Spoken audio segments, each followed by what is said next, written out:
রাতে ঘুমানোর আগে আল্লাহ পাক রব্বুল আলামিনের 3টি নাম যদি আপনি 21 বার পাঠ করতে পারেন, আল্লাহ পাক রব্বুল আলামিন আপনাকে নামাজি বানায় দিবেন।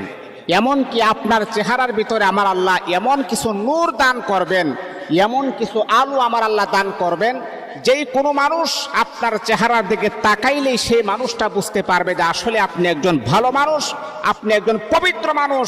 এমনকি আপনার চেহারার ভিতরে আমার আল্লাহ একটা মায়া মোহাব্বত আমার আল্লাহ ঢেলে দিবেন।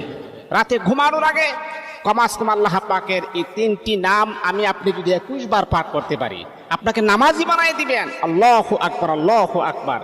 1 নাম্বার হচ্ছে আল্লাহ পাকের জাতি নাম ইয়া আল্লাহ, আপনি 21 বার পড়বেন। তারপর আপনি পড়বেন ইয়া গাফুরু, ইয়া গাফুরু, ইয়া গাফুরু, ইয়া গাফুরু। 21 বার যখন কমপ্লিট হয়ে যাবে